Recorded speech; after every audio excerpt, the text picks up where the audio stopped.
बिलोनिया के 3 पत्रकारों पर हमला किया वहां के नशा तस्करों ने। पिछले कुछ दिनों में नशा तस्करों के विरोध पत्रकारों के लिखों से हिल गया बिलोनिया प्रशासन। फलस्वरूप बिलोनिया के पुलिस प्रशासन ने भी नशा तस्करों के विरोध अभियान चालू कर दी थी। इस अभियान के चलते कुछ तस्करों को पकड़ने में पुलिस सक्षम रहा। हाल ही में एक पुलिस अधिकारी भी नशा तस्करों को पकड़ने के चलते मारा गया था और अब बिलोनिया के 3 पत्रकार अशोक दास गुप्ता, प्रताप देबबर्मा और शानू दे के ऊपर भी हुआ हमला। 1 अप्रैल की रात पत्रकारों की गाड़ी को टक्कर मारकर मारने का प्रयास किया गया। हालांकि किस्मत से पत्रकारों का जान बच गया है, लेकिन घटना में 2 पत्रकार प्रताप देबबर्मा और शानू दे गंभीर रूप से घायल हो गए हैं। घटना जेल रोड इलाके में बीती रात करीब 10 बजे हुई थी। दोनों घायल पत्रकारों को बिलोनिया अस्पताल ले जाया गया, जहां प्राथमिक उपचार के बाद उन्हें डिस्चार्ज कर दिया गया है। बाद में घायल पत्रकारों की ओर से बिलोनिया थाने में मामला दर्ज करवाया गया। पुलिस घटने में शामिल अनूप पाल को फिलहाल गिरफ्तार कर थाने ले आया है। घटने की खबर मिलते ही प्रेस क्लब के सचिव नारायण सूर, कोषाध्यक्ष अभिजीत भट्टाचार्य और पत्रकार हराधन पाल रात में ही बिलोनिया थाने जा पहुंचा। उन्होंने मांग की कि दोषी के खिलाफ सख्त कार्रवाई की जाए। बिलोनिया प्रेस क्लब ने घटना की कड़ी निंदा करते हुए दोषी को सजा देने की मांग उठाई। वहीं नशा तस्करों के खिलाफ अभियान तेज करने और नशा तस्करों के पहचान कर उन्हें तत्काल गिरफ्तार करने की मांग भी उठाई गई है।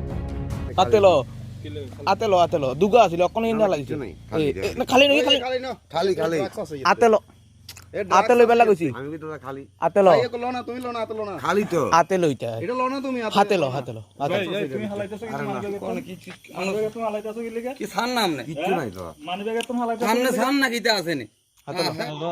আজকে আমরা কয়েকজন সাংবাদিক মিলে হঠাৎ করে জেল রোডের সামনে যাই। সেখানে দেখতে পেলাম যে একটা অন্ধকারে ওয়াগনার গাড়ি দাঁড়িয়ে আছে। বিভিন্ন ধরনের বাজে মানে নেশার মতো নেশা করেছে, বিভিন্ন ধরনের বাজে দেখলাম যে তাদের নেশাগ্রস্ত অবস্থা। হঠাৎ করে আমরা দাঁড়ালাম, আমরা দাঁড়িয়ে জিজ্ঞাসা করলাম কী হলো, এখানে কী হইতেছে। সঙ্গে সঙ্গে গাড়ির দরজা খুলতে দেখি যে অনেকগুলো ধোঁয়া বাড়ির সাথে সাথে বললাম যে এখানে কী হচ্ছে, কীটা হইতেছে, কী হইতেছে। সঙ্গে সঙ্গে জিজ্ঞাসা করলো যে আপনারা কে, বললাম যে আমরা সাংবাদিক বলার সাথে সাথে ওরা উত্তর দিতে হয়ে উঠলো।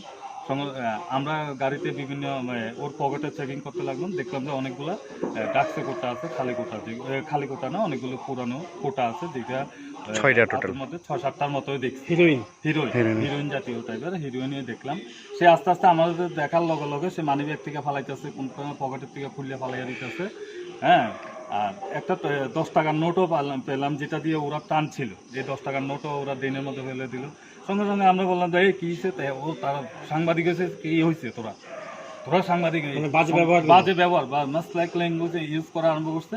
এবার সাথে সাথে দরজা লাগাইয়া এরপরে ওরা প্রাণ, আমরা যে সাংবাদিকতা পরিচয় দেওয়ার পরও ওরা প্রাণে নাম মারার আমাদেরকে চক্রান্ত, যেটা গাড়ি দিয়ে চাপা দেওয়ার জন্য। সঙ্গে সঙ্গে আমরা চাপা দেওয়ার জন্য যখন আমাদের সামনে আসলো, সঙ্গে সঙ্গে আমরা দৌড়াইয়া আর সাইডে গিয়ে পড়ে যাই। পড়ার ফলে আমরা ব্যথা পাই, সানুদেও ব্যথা পাই। হ্যাঁ, গাড়িতে বাড়ি লাগছে। আমরা শেষ পর্যন্ত পুলিশের দ্বারস্থ পুলিশকে ফোন করি। পুলিশ আসে, পুলিশ নিয়ে এসে এরপরে ও থানাতে নিয়ে এসে আমরা হাসপাতালে গেলাম, গিয়ে চিকিৎসা করালাম। চিকিৎসা করে এখন মামলা করলাম। আমরা সুস্থ বিচার চাই এই ব্যাপারে।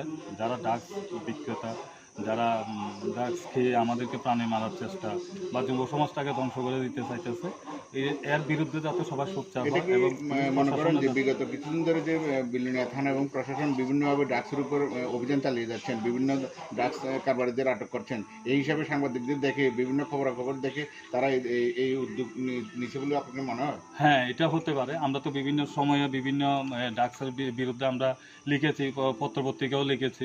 হয়তো তারা এই জেনারেশনে আমাদের প্রাণে মারার চেষ্টা করছিল। তাদের কাছে বিলোনিয়াতে নেশার বারবারন্ত অনেক। হ্যাঁ, বিলোনিয়াতে নেশার বারবারন্ত। আবার তাদের কাছে ছিল লাল জাতীয় কি বর্ণের ট্যাবলেট ছিল, তারপর কি সাদা সাদা পেপার, লিকজার পেপার না কি নামে পরিচিত, তাদের কাছে জিজ্ঞাসা করবো পেপার ছিল। 10 টাকার নোটটা ছিল, ঠিক আছে, 10 টাকার নোটটা মানুষ খোলা থাকে, কিন্তু এই নোটটা নৌকার মতন ছিল 10 টাকার নোটটা, তাই না? এই নৌকার মতন নোটটা ড্রেনে ফেলিয়ে দিয়েছে আমাদেরকে দেখে অনেক লাস্টে দিয়ে।